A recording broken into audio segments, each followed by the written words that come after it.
What is up, everyone? We are back with another edition of Before the Odds podcast. You got Big Willis in the house. What up, what up? You got Pick 5 Johnny here, and we are taking you down south to the Louisiana Derby.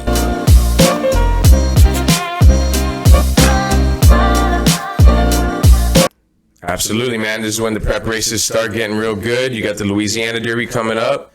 The Florida Derby next weekend, Yes, right? sir. Yes, and sir. Following that is over at Keeneland. We got the Bluegrass, baby. Yes, the Bluegrass, and we'll have the Wood that weekend, too. When Keeneland opens up, you know things are popping off in horse racing, man. It gets ultra exciting. It's one of my favorite times of the year, for sure. Oh, no, for sure. You put me on Keeneland, bro, because before I used to say, oh, I hate Keeneland when I was a rookie capper. Yeah. And then you told me, bro, Keeneland's the best. And I'm like, nah. And then last year, man, when I watched that spring and fall meet, I freaking loved it. Part of enjoying Keeneland is the whole meet, man. It's not just the weekends. It's for sure. Weekday racing out there is top notch. All the best jockeys, the best trainers. It's just top notch racing at its best, man. No, that's the best. And actually, that was the last time Pick 5 Johnny did hit his Pick 5 was at Keeneland. So Pick 5s are hard, dude. Oh, 100%. So what do we got? What do we got this week? We got race 8 through race 12 at the fairgrounds. So it's Louisiana, but it's the fairgrounds they're racing at. And we are going through a couple stakes and, of course, the fillies and, of course, the future Derby runners. So you were telling me how excited you were about the fillies. I'm honestly more excited for the Louisiana Derby, but pretty mischievous. You know, I had her last time out. You had Hoosier Philly. You did. I did like Hoosier Philly. And she was a heavy favorite, and I came home with Pretty Mischievous, one of my top picks and one of my favorite picks to win the Oaks this year, the Kentucky Oaks. So, you know, not to throw a big clue of who I have going forward on Saturday, but I'm definitely excited to see them. But money-wise, I'm a little more excited for the Derby. Gotcha. Yeah, I think I definitely want to see Hoosier Philly run again. She broke my heart once, but I'm gonna trust her again. I guess I'm just a fool for the fillies, I guess. Sucker for the fillies. So race 8, right? Yeah, let's get into that race 8. We're on the turf, man, going a mile on the 16th. So when I first started looking at this, I thought it was gonna be a little easier. I ended up taking 3 horses here. I went adventuring, cutting back, finished well last time. You got Brad Cox, LOUISIANA's top-notch trainer-jockey combo, and just the races coming out of it. You look 100%. at the class in there, man. You look at horses in the PPs, which I'm looking at right now. That last race at a mile and a half, so that's what I'm talking about, the cutback. Got the lead, set a pretty decent pace. The first quarter was blistering. It doesn't show it on the PPs, but if you watch, they went 23 in that first quarter. Slowed down a little bit, but still going 48.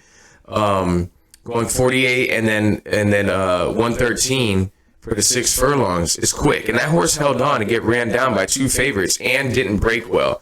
So I think, cutting back over here at the fairgrounds, I think that horse can hang on this time, maybe, but I'm also using 3. Mm-hmm. And there's a very interesting horse in here, and this is going to be my top pick for the race. Dita? Yeah, Didia. Didia? Okay, so this is Ignacio Carreras, and when you see horses coming from Argentina running on the turf or even on the dirt, normally they come to the States after ripping off all these wins over there. They don't really pan out so much over here in the States, but this trainer has done this before in the past with Blue Prize. You're talking about Breeders' Cup. You're talking about multiple Grade 1 winner. Beat friggin' Midnight Bisou. Yeah, man. If anybody's going to do it, it's Ignacio. So the 2 runs over there at Colonial Downs, is that the best track? No, but the times are nice. The figures are nice. Closing strong. I mean, 141 and a mile 16 is good. I'm telling you, man. So, and I'm thinking, so I got Adventuring on the front. I got Didia coming, from way back. Yeah. And then the third horse I'm going to use is she can't sing. So yes, that's a good horse. Definitely probably the classiest. Lost to Didia before, about 5 races back. Right, a long time ago. Yeah, it was a while ago. But this horse's last 2 races were on the dirt. They thought well enough. Chris Block thought well enough to try this horse in some grade 3s on the dirt and ran well. I think what they did too is that Churchill they were off the turf because it was all jacked up, and I think that's right. I think she ran so good that they were like, yeah, we're gonna try it again. That shows how classy she is. They took her over to Houston. She ran well. She got a good third. She stopped, came too wide. If you go back and watch those races, those are good. But everything else on the PPs is grass. And the class from this horse, past the plate. She beat me last year because I had Past the Plate. I remember that. Past the Plate, Bleecker Street, Fluffy Socks. Horses like that in this race would be even, Bleecker. If Bleecker's in this race, 3 to 5, something like that. So I'm using Adventuring, Didia, and She Can't Sing in race 8 to start. There you go. See, I'm with you with Didia for sure. And that's another thing. I'm not too worried about the layoff because you said the trainer. I see the consistent works. The only thing I'm worried about when I'm looking at it is if they're looking past this race. That's the only thing I'm a little scared of. Yeah, just training at Keeneland. They're looking at the, those future really good turf races coming up in the spring. But I think at the same time, this horse has that much talent that she can beat him coming off that layoff. And the trainer knows what he has. Yeah, 6 for 9, man. 6 for 9. And then I went with New Year's Eve, even though I didn't like the form at Churchill, and New Year's Eve did beat us on Derby Day last year on the turf, or on the Phillies Day. Probably the Phillies, because I always get them confused. But that horse looked great in the Edgewood. Mm-hmm. And then come from way back. She came from way out of it. And then the trainer's 18% off 90 days away or more. So I like that horse coming out of a lot of classy races. This is her return to 4 years old. I think she can run a big race. I don't really know a lot about these other ones. I don't want, I think, Trailbridge Road. I don't want a couple of these other horses that I did have at the fairgrounds in their last race. So I had New Year's Eve in there also. And then I think it's Trobaritz. I like that horse because, one, you get Florent Giroux, which is going to be a rider upgrade from Adam Beschizza. And then you could see the last 2 times they tried to get this horse on the turf, it got rained off, and it was on the dirt, and actually ran some good races. Yeah, and ran against a good dirt horse, Amore, which is a Brad Cox horse that just won over in Santa Anita, right, against some good Bob Baffert horses. I like that horse getting on the turf this time. That's what the connections wanted, and I think that horse can run a big race, and I think can be some pace pressure for Adventuring, which I'm going to need because I'm not going to have Adventuring. Yeah, absolutely, man. And if you look at the turf races, there's some class in there. Spinderella, Dulce Zell, 100%. New Year's Eve and the Maiden Break. So, there's some good horses in the past performances if you look at the past races. And I'm a big freaking Lasix guy, and her worst races were off Lasix. Granted, they were her best competition, but she was off Lasix. She's back on Lasix where she's more comfortable, and I think she'll run a good race. Who else you got in here? So I got Trobaritz, I got Didia, and I got New Year's Eve. Okay, so you got 3, I got 3. The only one we got is Didia together. So let's hope. All right. Let's hope she brings it home so we can keep going together. Let's go. Hopefully about 4-1. All right. So race 9, the New Orleans Handicap. Damn. This is for the older horses. It's a 1.125. You're gonna get the big one in here, man. Art Collector. He's gonna be the heavy favorite coming out of that Pegasus. Yeah, and we were talking about this before we started the show. The horses that have come out of the Pegasus have just been lighting up the board. It's crazy. Skippy, Last Samurai last weekend at Oaklawn. We tried to beat him. Took it easy. And Stiletto Boy over at Santa Anita, right? Handicap. Yep. And then you look at, I saw this. You look at White Barrio won his allowance race. That's right. It wasn't a stakes race out of it like Last Samurai, Stiletto Boy. It's a win. Skippy, but it was a win. And then another one was Simplification, came out of that and ran well going every forward. horse coming out of that Pegasus is like, and we said it when we talked about the Pegasus, or I said it when we talked about the Pegasus, was that it might have not been you didn't have that Cali Chrome, that Arrogate, or a City of Light, or these monster horses coming in that just, but it was a little closer, more even. And look, we had a 15 to 1-shot winning in Art Collector. I think Cyberknife was the favorite, right? And we still haven't seen Cyberknife run since. Cyberknife. No, I think they retired Cyberknife. Oh, he's done. I think he's done. So then I think that was it. But what's crazy is you talk about that, and we were discussing it. Dude, freaking Art Collector was 7 for 9 from that distance. And when you get a horse, and it was in some good quality races, so Art Collector being 7 for 9 at that distance on the dirt, and he's 15-1, that is a great price. So yeah, I think what I'm more upset about is not that, like, I'm upset that we didn't see that and we didn't have Art Collector at 15-1, because that's the part I keep getting frustrated about, is Art Collector is going to be 3-5, maybe even 2-5 come Saturday. Yeah. That's the part that I keep getting frustrated about. It's hard, the handicapping now, and now this field's way easier for him. This is probably, this is a way lighter field in my opinion. I know. The only competition I see out here is Pioneer Medina. Todd and Lewis. I know, and I don't even like that horse. That's the thing. For me, it's Art Collector, and I'm gonna single on anything that I do. No win wager, and if you don't bet this race, I get it. I'm Art Collector, hands down, all the way. I know, man. I went Art Collector too. I just don't want any more odds on favorites to win, so we can win some money on tickets, or at least not the 011 horses either. But I know, man. I'm just so frustrated about the last race, and I can't let that affect this race. Absolutely, I definitely think I'll have. And I looked this up. I was looking to see if William Mott, like, how did Art Collector come out? Why is he getting Lasix for the first time ever in this race? Which I like that angle sometimes, but not from a horse that has been running for a long time and never had it. And successful. Right. Very successful without having it. I don't know why they're giving him Lasix now. Maybe they really needed it. Maybe there was bleeding. Maybe the training hasn't been going as well. But you're right. There's something there to add the Lasix. So that part of me, it scares me. But so I do like Art Collector. Definitely gonna have him on my ticket. But I also like West Willpower with Brad Cox. Definitely a gutty horse. The only thing I don't like about that horse is he's gonna have to be on the lead and he's gonna have to finish it. And I just don't like horses on the lead. And I think Art Collector could sit right off of him. And just run him down. And then I also like Longshot, Mr. Wireless, who's been running really well. There was 2 horses I had last time at the fairgrounds, and Pioneer Medina won, but it was Mr. Wireless and Happy American. And Mr. Wireless, to me, challenged Pioneer Medina, and should have beat him. And I think this further distance is going to suit him a little better. Lost by a head. Yeah, I think this further, and ran the longest race, went about 5 wide on the turn. Yeah. And still was coming, and Pioneer Medina just got the jump. So I like Mr. Wireless as a long shot play. Like, I might have what we call a saber ticket and, have Art Collector singled in a couple pick 3s or in a double, but then have something out there, maybe a pick 4 with West Willpower and Mr. Wireless. I get it, man. Second last 3 times out. Mm-hmm. By a head, by a neck, by 2. Yes. Getting better. Getting better, Getting Lasix.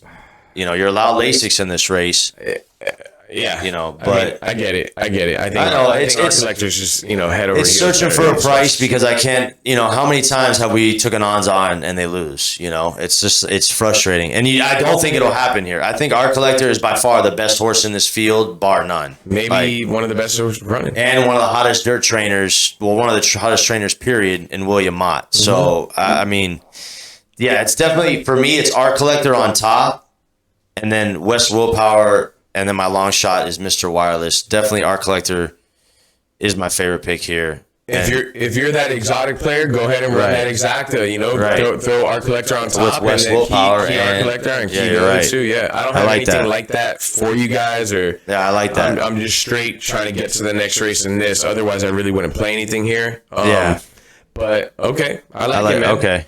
It gives him something. It gives people, I agree. Like that 3-5, which he probably will be. I get it. There's ways to play it. You key that horse, come back. I definitely think Mr. Wireless is going to be like 15-1. So that exacta will probably pay 12 to 15 on the dollar. Yeah, absolutely. And that's good money on that dollar, man. Yep. All right. So let's jump in race 10, right? Race 10. We're back on the turf. All right, the Muñez Memorial Classic. I like this race a lot, man. This is on the turf. They're going about 1 1/8 miles.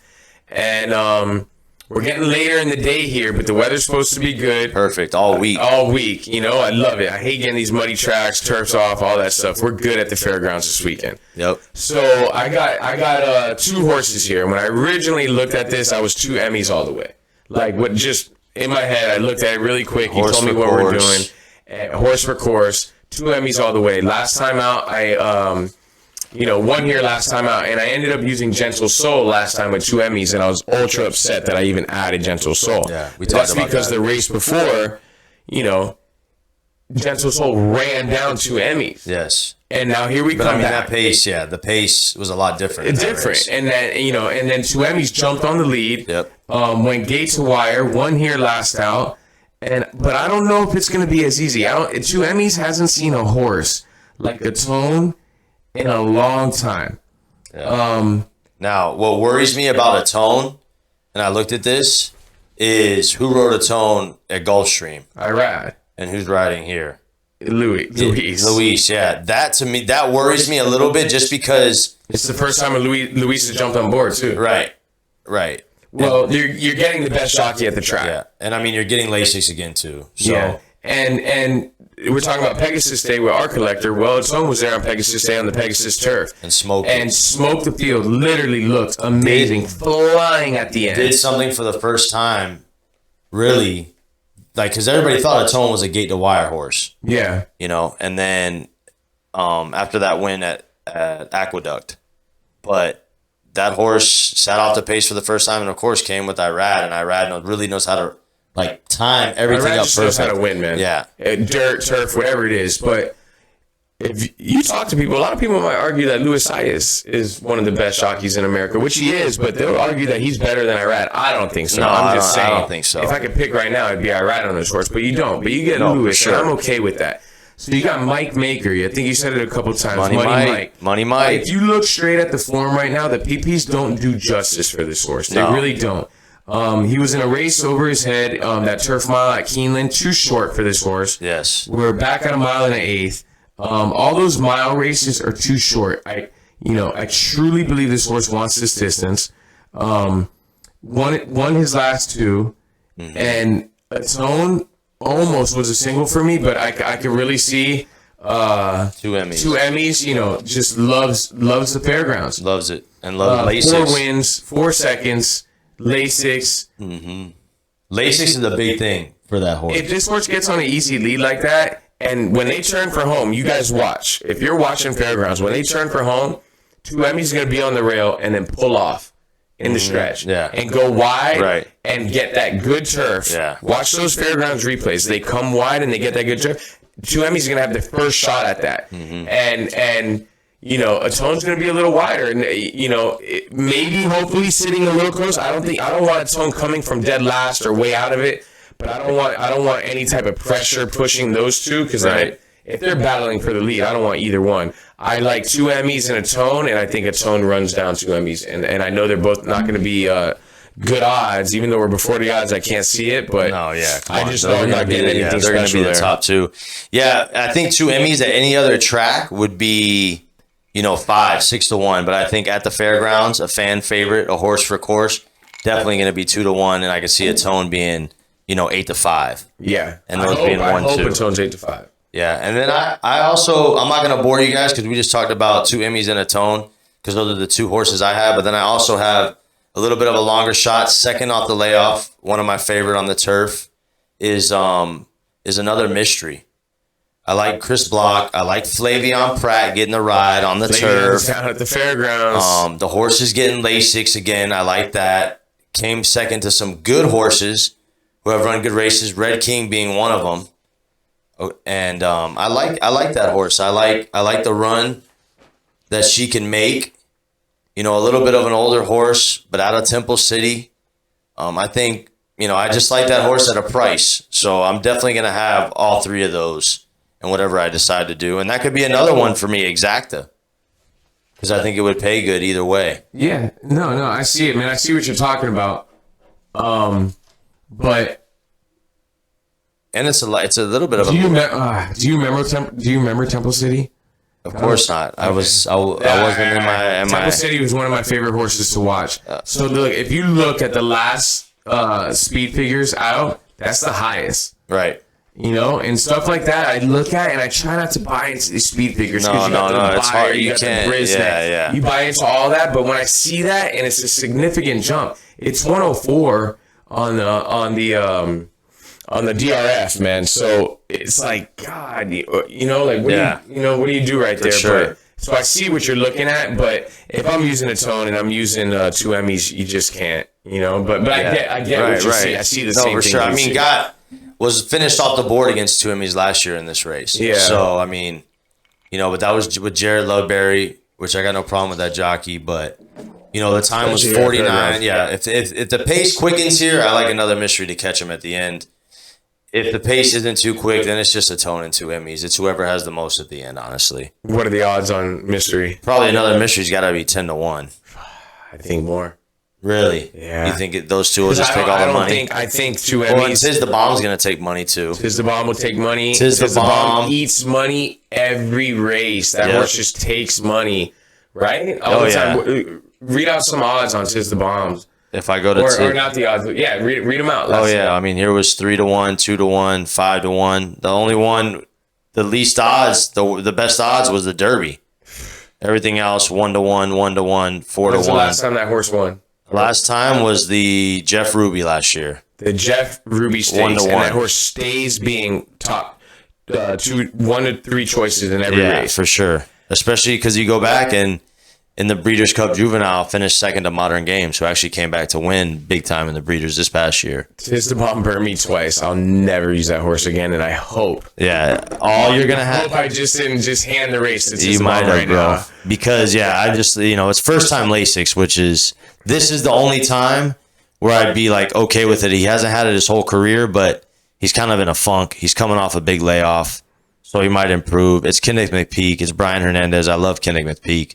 A lot of respect for him as a trainer. Hernandez, I mean, he's so at the fairgrounds. If it was James Graham, for sure I'd be a little more worried. Your boy Loveberry? Maybe Loveberry, but yeah. I get it, man. I like James Graham a little more. And then, like Native Thunder comes off a good win, second off the layoff, was trained by Todd. Has a win over the track, right? Right. At fairgrounds. And then claimed from Todd by Dallas Stewart, Mitchell Murrell. I like Mitchell Murrell there. Yeah.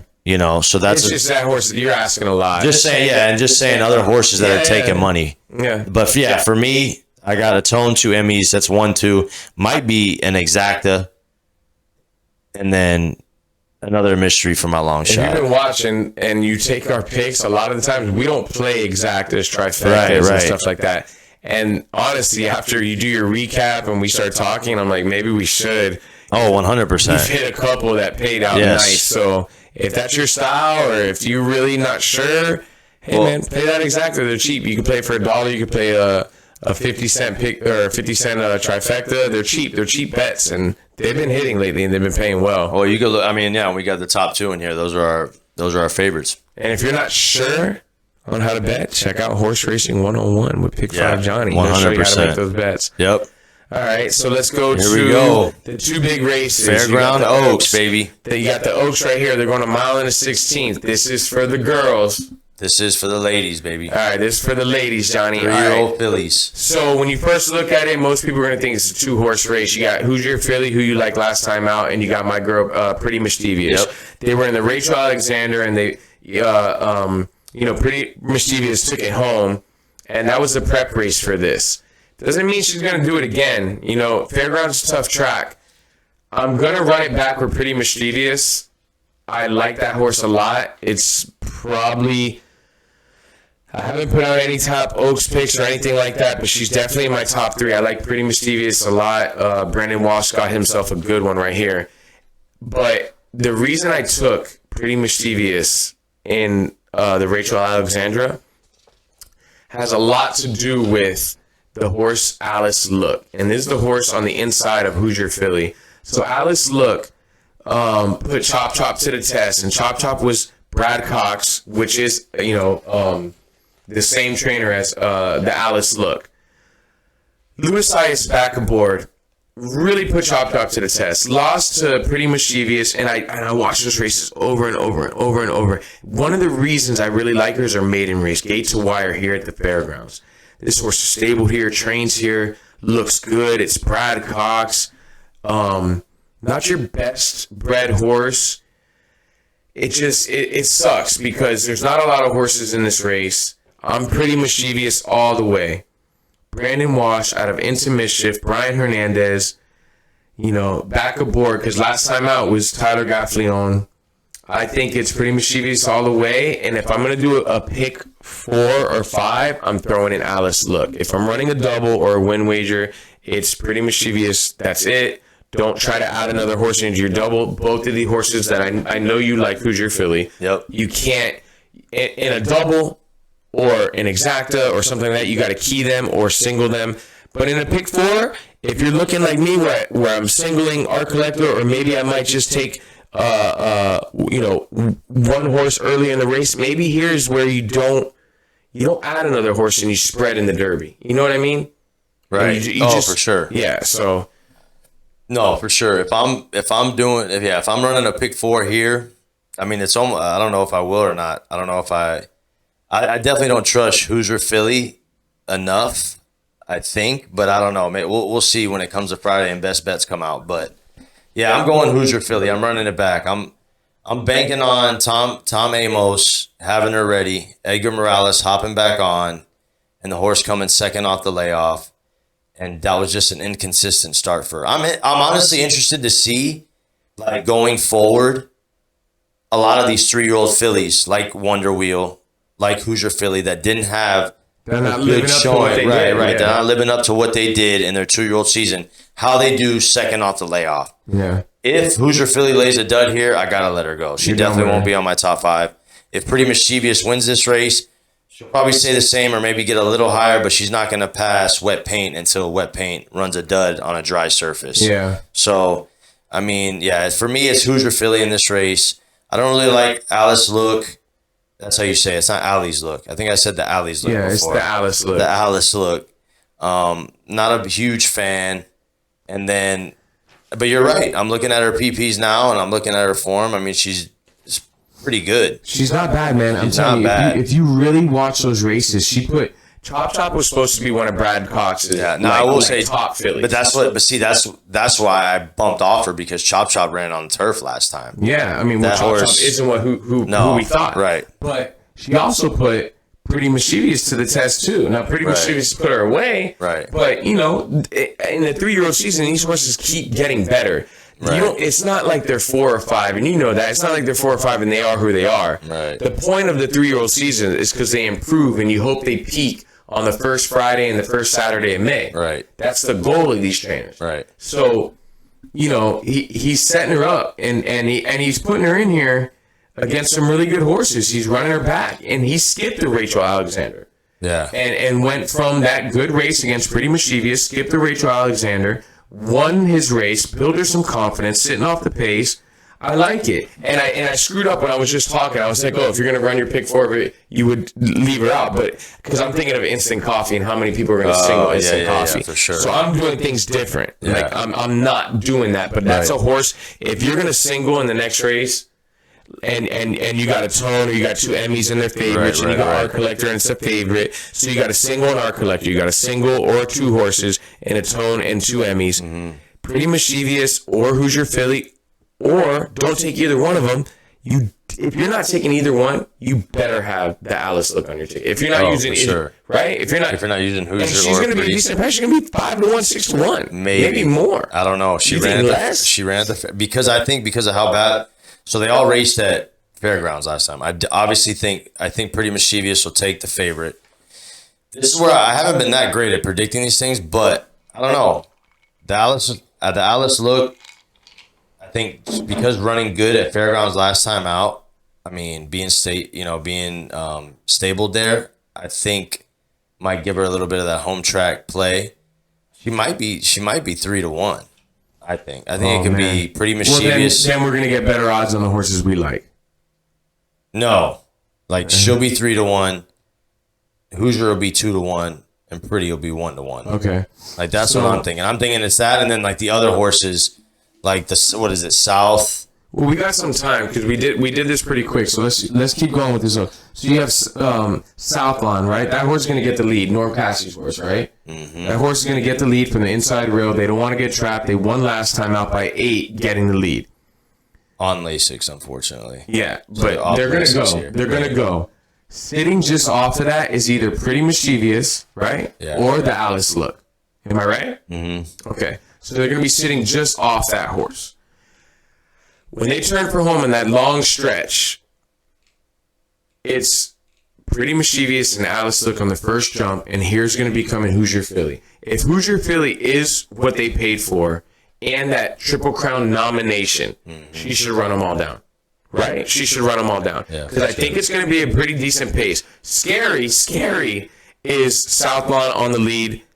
Nobody there. I literally, that scares me. You know, like, yeah. Well, and that's what makes me think they're really going to go to the lead. Because anytime you see small field, you think, dude, nobody's going to be running with them. Steal it. Steal the race. Go steal the race. And you got Ray Lou Gutierrez. Yeah, they know they don't really have that much of a chance. Get the lead, pull away, see what happens. Mm-hmm. I think that horse falters and dies mid-stretch. Yeah. And I want the horse that has the first jump, which is Pretty Mischievous, or, you know, like I said, the Alice Look, but I got to pick one, and I'm going to go Pretty. Yeah. Hoosier Philly has to win this race. I know, it's crazy how much pressure has to win this race. It's a lot of pressure on Hoosier Philly. Didn't have the best starts, bobbled start, still finished well, got beaten hard, but still finished well. It's literally a match race, man. You know, like between them, because they're the two ones that are gonna make any noise in the Oaks. Any other horse wins this race, even the Alice Looks, I don't think they got a chance in the Kentucky Oaks. Yeah, okay. Those are the two that have a chance. Right. The Alice Looks still has a chance to win this race, but not the Oaks. Right. Does that make sense? 100%. All right. Yeah. So you're going. I'm going Pretty Mischievous singled, man. Pretty Mischievous. I got Hoosier Philly. I'm going to run her back one more time. Fool me once, shame on you. Fool me twice, can't put the blame on you. Yeah. Hoosier Philly. Fool you twice and you'll be throwing mics. All right, race 12, the big one, the Louisiana Derby. The mile and 3/16. Yes. That's that Preakness distance right here. Yeah, man. So quick shout out to the winner last year. Epicenter, man. Epicenter, man. Big special horse. Special horse. Literally put on a show last 3-year-old season. Should have won the Kentucky Derby. Unfortunately, Epicenter ran one of the best races. Zandon ran a really good race last in that Kentucky Derby. Epicenter should have won for sure. Yeah. It hurts, man, because that's Asmussen, and that's his race, man. Yeah. That's his race. He should have got it right there. And to get beat by 80-1, Rich Striker shouldn't even been in the race. It's crazy. But that's the winner of the Louisiana Derby. Now we got some good horses in here, and a lot of people are going to single. Who's probably going to be the favorite is Instant Coffee. Yep. I think that's going to be a big single for a lot of people, and that's what I was saying about the Alice Strike. Like, if you're going to single in this race, then you could afford to use some money on the Alice Strike. But you could honestly just hit all there if you're going to single here.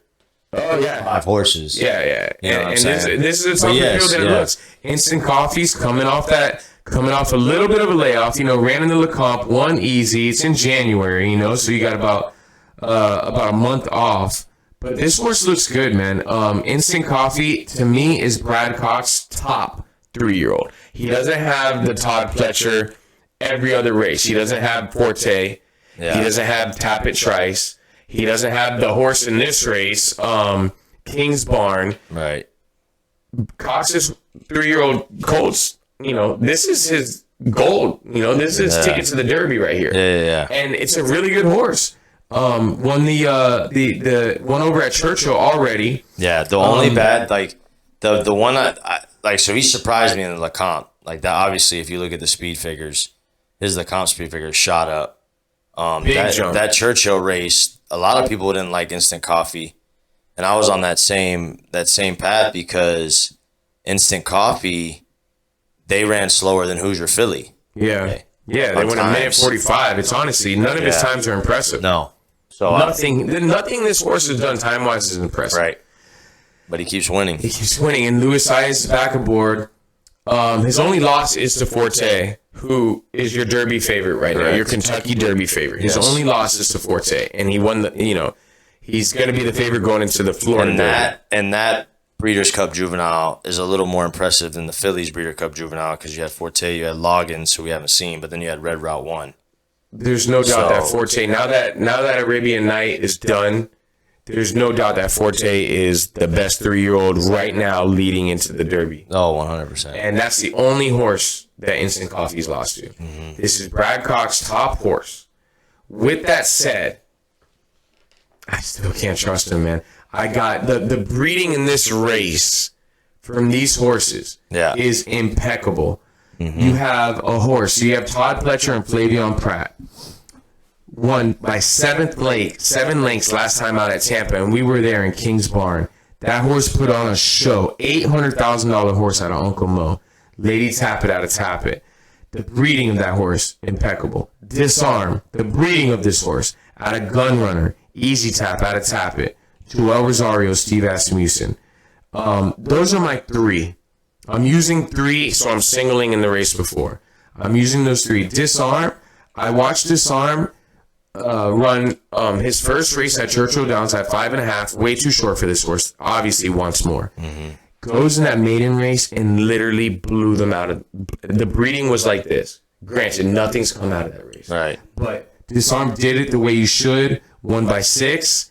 105,000 at Saratoga. It's hard to win a race at Saratoga, period. If you're a trainer and you win a race at Saratoga, it's like winning the Derby, man. Just in general. Maybe not to a trainer like Steve Asmussen, but it's hard to win a race at 100%. At Saratoga, let alone a 7 furlong as your first win in a maiden.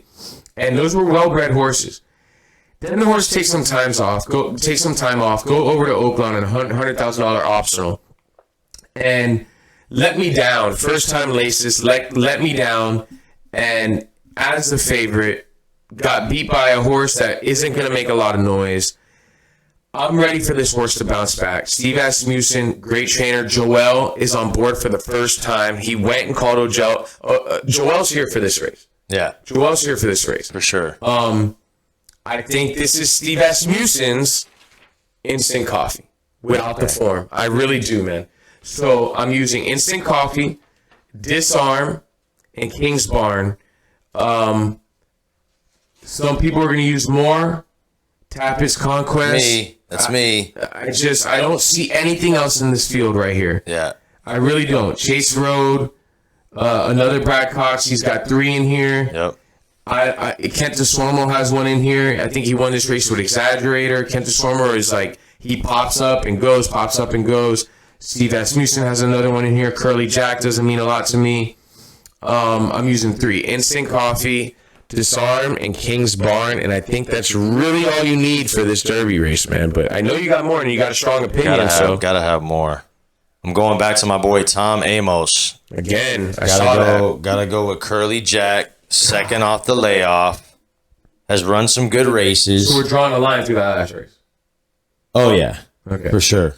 The Risen Star. Yeah. We're gonna draw a line through that. Got second to Instant Coffee by what was it, a head? A length. No, a length and a quarter. And then lost to Forte. Yep. Lost to Forte. Yeah, man. I mean, I'm gonna have that's probably a long shot play for me. What are the odds on Curly? Curly's gonna be 30-1. Okay. For sure. Well, after that last we'll race. never talk you off at 30-1. Right. So. That's not my favorite pick. So I'll go through, like, my favorite pick is probably Sun Thunder. Jeez. Sun Thunder, bro. Yeah, I got second last out by a length to Angel of Empire. Was coming on the rail. Closed a lot, bro. You see how much, and really should have won. Cleaned up a lot of ground. Yes. So Kenneth McPeak, Brian Hernandez. You shocked me with that one, man. And look at what I like.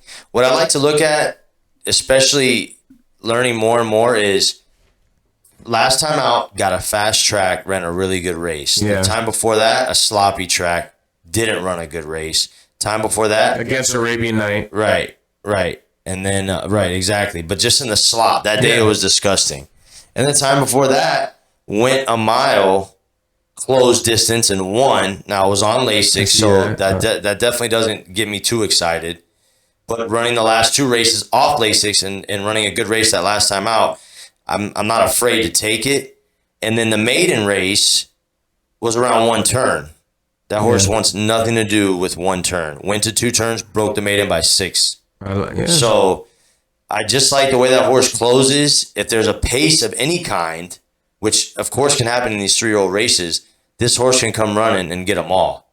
So we'll see if Brian Hernandez can come through with probably a 25 or 30 to 1 on his hands. I think more, man. Yeah. And if you're a power figure guy, this horse is third on the power figures. That's, yeah. You know what I mean? Like, Yeah. that's huge. I'm not a power figure guy. Yeah. You're not either. But, it means something. I'm always big on now when I look at these things is if horses run in the slop and run a dud, and then they come back and run a really good race on the fast track, they obviously don't want anything to do with slop.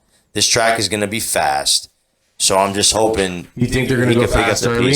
I mean, I know Jason. So then I also had Jason's Road, who's a front runner. You think he gets Somebody's on the going to lead? have to go unless they're going to just let him out on the lead. There's no clear cut speed, and I think you're right. I think Jason will. I think especially with Jason's Road drawn outside, he's going to have to go because that's his game. He's part of the early his best pace. race was when he got the lead and won by 5. So I mean, Here at the fairgrounds on the fast track. Yeah. So once a fast track's gonna get it, I don't think can carry the distance, but I think can be part of that pace. And if nobody goes with him, then he has a shot. I just like him getting back on a fast track. That's where he does his best work. Yeah. Curly Jacks, yeah, definitely a long shot. But I'm playing against Instant Coffee in here. That's my goal, and hopefully I bring home either Kings Barnes, of course, Todd Pletcher, Sun Thunder, who's going to come from last. My horse. Jason's Road on the pace. Disarm, I would assume, is going to be close to the pace. And then Curly Jack, with some of that back class, might get up there. So you got a little bit of everything. Like your horse should be spread out. 100%. If you ever spread, you should have horses. Depending. If you're going to have 5 horses, have some in the front. Have some right off mid, the pace, and have some from the back. Yeah. And that's what I'm trying to do here. And beat Instant Coffee finally. You're trying to beat a really good horse. And you know what, man? So I was talking about the breeding in this race, and every horse in this race is so well bred. Tap It. That Shopper's Revenge. Instant Coffee out of Bolt Doro, who was a letdown as a 3-year-old, supposed to be really good. But I think good as like a breeder. Definitely for breeding, a great horse. Good Magic. Into Mischief for Thunder, the horse you like. Gun Runner, Disarm. Uncle Mo, King's Barn. Upstart. I don't know if you guys remember Upstart's 3-year-old season was good. That was a Todd Pletcher horse. I believe ran at the fairgrounds too. I don't know how to say that. How do you say that horse? What is that? That's the Charlie horse. Oh, Cagliostro? Cagliostro. Cag, man. $385,000 horse out of Upstart. That's probably Upstart's most expensive horse. Simple Ruler out of Empire Maker, Tap His Conquest out of Tap It. Dennington out of Gun Runner. Anybody. Chase's Road out of Quality Road. All these Flatter in Baseline Beater. All these horses ran in the Derby, man. Yeah. When they're prime. These are really good. The only thing I don't like about Baseline Beater, you look at that. What happened the last 3 races? Well, you know what I don't like about Baseline Beater? Is Corey Landry. Yeah. I literally do not take Corey Landry horses. Right. And he beats me sometimes. Very rare. Corey Landry's my least favorite. I just don't like that horse getting Lasix, and then now and then nothing. Yeah, I see that. That's one of my least favorites. For sure. No, I mean, Baseline Beater, last race out was really good. Similar to the horse you like closing really deep, but no, coming out of it took 1, 2, 3, 4, 5, 6 times to break the maiden, or 5 times to break the maiden. Yeah. If that horse beats us, that horse beats us. It's like getting beat by an 11-1 shot to win the pick 4. Oh yeah, you mean the 0-11 horse, not the 11-1, because that was the favorite we lost to. 11. But that's similar. Other than that, man, I really, really like the 3 horses I took. Instant Coffee, Disarm, King's Barn. What do you got? Yep, I got King's Barnes, I got Disarm, I got Curly Jack, I got Jason's Road, and I got Sun Thunder. That is one to keep your eye You on. said that was your top pick for the race? I think that's my top pick. That's a good top pick, And man. I like that horse. I like the run he made last time. I think he could do something similar. And if the pace heats up like it normally does on these young 3-year-old horses, he's going to be coming. Flying late and just upset the whole field at like 30 or 40 to 1, man. That'd be awesome. That'd be Listen, cool. if you hit your pick 4 with that, you're looking at stacks. So if you're alive for that, I'll be cheering for you a lot more than me. But yeah, man, it's straight up. I'm gonna tell you, this is definitely for me. This is the toughest ticket. So whatever we come with on Friday is going to be definitely one of our best and strongest bets because we're going to put a lot of work into that thing. Yeah, absolutely, For man. sure. Yeah, so I mean that's pretty much it. We covered race 8 through 12 right there, man. That's a nice pick 5 if you want to play it. Nice pick 5. We got all the horses you need. If you got enough money for about a $500 ticket, you can take all of our picks. Yeah, and if you bring home a couple of horses that he talked about, it'll be worth it. Sure. But realistically, you know, I might play this pick 5. I'm not a pick 5 guy, but you see what I'm doing. I don't have a lot of horses, and I'm taking the favorite, so I can afford to take a $2 or $1 pick 5, and then or throw more into it. Like, if you do $1 pick 5, I haven't done the calculations, but it's not going to be more. My ticket's not going to be more than $40. Mm-hmm. I could afford to play that a couple times. Yep. Whereas your ticket, you would play for $1 and Have to 50 cents. Yeah, 50 cents or $1. I'm just like those turf races scare me sometimes, man, at the fairgrounds. But it's just watch for them to be wide. I've been watching. Oh yeah, for sure. When they turn for home, they get out, they get off the rail. Even if they're on the rail and they have to do, they go wide. Yep. So, and it's something with the grass out there, and the jockeys know it, especially the jockeys that have been riding there. 100%. See, like Flavion hasn't been out there. I don't know if LOUISIANA hasn't been out there, and there are some turf horses. They're gonna go up against. I think Hernandez has been out there. Ray Lou's been out there. Those guys already know the track. They know what to do when they hit that. The sweet spots on the course. Yep. So that's gonna play a big part. Yes, sir. All right. That's it, man. You good? I'm good, man. That's all I really want to say. Yeah. Well, that's it for Before the Odds Louisiana Derby action. Your boy Big Willis. Yes, sir. Your boy Pick 5 Johnny. Stay tuned for those best bets on Friday. Make sure you like and subscribe. Absolutely. Let's get it this weekend. Party time in New Orleans. Let's go. Don't forget to check us out on IG. We got our IG page going. IG too. Sorry about those golf picks, by the way. Jordan Spieth. Yeah. Tom Fleetwood. They let us down, but we're horse guys. But it was a lot of fun out there. If you go check our IG, you can see we had a lot of good times at the Valspar Championship. Sure, man. It was a real good time out there. So, Let's do it. We appreciate you guys. Louisiana.